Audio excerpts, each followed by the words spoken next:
नमस्कार, मैं हूं आपके साथ खुशबू सिंह। स्वागत है आपका युग चरण में। चलिए शुरुआत करते हैं बुलेटिन की।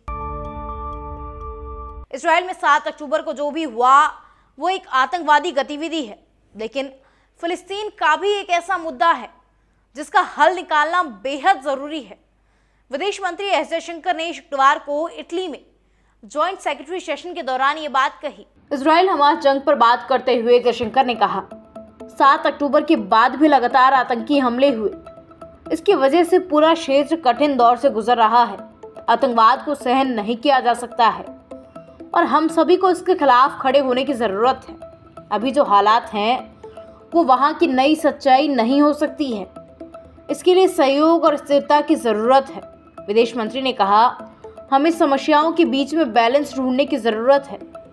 फिलिस्तीन के लोगों के लिए समस्या का हल निकालना ज़रूरी है। हमारा मानना है कि इसके लिए 2 स्टेट सॉल्यूशन ही समाधान है। अगर हमें किसी मसले को सुलझाना है तो उसे बातचीत और समझौते से ही किया जा सकता है। जंग और आतंकवाद से कुछ नहीं मिल सकता। एप्पल इंक के सीईओ टिम कुक ने कंपनी के लिए भारत को बेहद एक्साइटिंग मार्केट बताया है। सितंबर तिमाही के दौरान एप्पल का ओवरऑल रेवेन्यू बीती तिमाही की तुलना में कम हुआ है, लेकिन भारत में revenue all time high record बना है। एप्पल के सितंबर तिमाही में 89.5 बिलियन का रेवेन्यू दर्ज किया गया, जो साल दर साल 1% कम है। हालांकि कंपनी के आईफोन का रेवेन्यू अच्छा रहा। इस तिमाही में आईफोन का रेवेन्यू 43.8 बिलियन रहा, जो साल दर साल 3% ज़्यादा है। टिम कुक ने कहा, सितंबर तिमाही में आईफोन का रेवेन्यू हमारी उम्मीदों से ज़्यादा रहा है। भारत में रेवेन्यू के ऑल टाइम हाई रिकॉर्ड के साथ ही चीन, लैटिन अमेरिका, मध्य पूर्व, दक्षिण एशिया सहित कई बाजारों में तिमाही रिकॉर्ड बने हैं। जल जीवन मिशन घोटाले के मामले में ईडी टीम ने जलदाय विभाग के additional chief secretary Subodh Agarwal समेत कई अधिकारियों के आवास पर रेड की है। राजस्थान में 6 से ज्यादा जगहों पर छापेमारी की गई। शुक्रवार सुबह हुई छापेमारी के बाद अधिकारियों और ठेकेदारों में हड़कंप सा मच गया है। सुबह करीब 8 बजे ईडी की 3 टीमें सचिवालय पहुंची और सुबोध अग्रवाल के ऑफिस में सर्च करना शुरू किया। गांधीनगर से जलदाय विभाग के एक सीनियर अधिकारी के घर पर भी ईडी की टीमें सर्च कर रही हैं। पीएचडी मंत्री महेश जोशी के सचिवालय स्थित कार्यालय में भी सर्च की कार्रवाई हो रही है। इनके अलावा विभाग से जुड़े chief engineer KD Gupta, engineer Dinesh Goyal, XEN Sanjay Agarwal के कार्यालय सहित अन्य ठिकानों पर भी फिलहाल टीमें सर्च कर रही हैं। टीम की छापेमारी की सूचना मिलने पर ये सभी सीनियर अधिकारी कार्यालय नहीं पहुंचे हैं। बता दें कि करीब 2 महीने पहले भी ईडी ने जयपुर में अलग अलग जगह रेड मारी थी। सर्च के दौरान 2.5 करोड़ रुपए कैश और सोने की ईंटें मिली थी।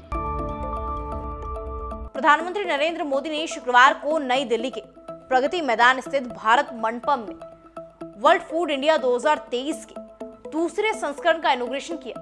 इस कार्यक्रम में 80 से ज्यादा देशों के 1200 से ज्यादा लोग शामिल हुए। पीएम मोदी ने सभी को संबोधित किया। उन्होंने कहा, भारत का फूड प्रोसेसिंग सेक्टर एक नई इंडस्ट्री के रूप में तेजी से उभरा है। देश की महिलाएं इस इंडस्ट्री को लीड करने की क्षमता रखती हैं।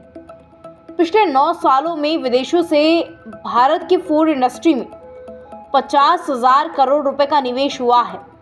स्वाद और तकनीक का फ्यूजन एक नए भविष्य को जन्म देगा, एक नई इकोनॉमी को गति प्रदान करेगा।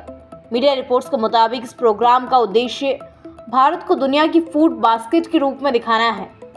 इसमें 23 राज्य सरकारें, 18 केंद्रीय मंत्रालय और संबंधित डिपार्टमेंट हिस्सा ले रहे हैं। इसमें स्मारक टिकट और सिक्कों का भी अनावरण किया जाएगा।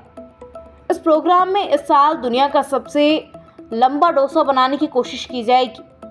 केंद्रीय मंत्री प्रहलाद सिंह पटेल ने 1 नवंबर को जानकारी दी थी। उन्होंने बताया था कि इस साल सबसे लंबे डोसे का गिनीज रिकॉर्ड बनाने की कोशिश की जाएगी। इसकी लंबाई 100 फीट से ज़्यादा होगी। इस बाजरा डोसे को बनाने के लिए 60 से 80 शेफ एक साथ। संसद में सवाल पूछने के बदले पैसे लेने के मामले में फंसी टीएमसी सांसद महुआ मोइत्रा ने नए आरोप लगाए हैं। महुआ गुरुवार 2 नवंबर को एथिक्स कमेटी के सामने पेश हुई। उन्होंने कमेटी के चेयरपर्सन विनोद सोनकर के लिए कहा कि उन्होंने शब्दों से मेरा वस्त्रहरण किया है। चेयरपर्सन ने जानबूझकर अपमानजनक सवाल किए। ये सब उन्होंने एथिक्स कमेटी के सभी मेंबर्स के सामने किया। महुआ के इस बयान के बाद उनकी पार्टी टीएमसी ने एथिक्स कमेटी के चेयरमैन की तुलना धृतराष्ट्र से की। वहीं बाकी सदस्यों को दुर्योधन बताया। पश्चिम बंगाल के मंत्री शशि पांजा ने कहा कि पैनल ने एक निर्वाचित महिला सांसद के खिलाफ सुनवाई के दौरान उनका अपमान किया।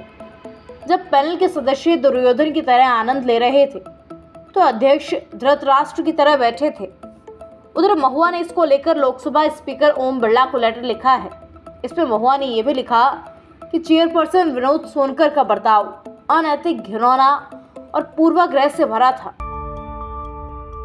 ऐसी तमाम खबरें देखने के लिए सब्सक्राइब कीजिए हमारे चैनल को और यूं ही बने रहिए युग चरण के साथ।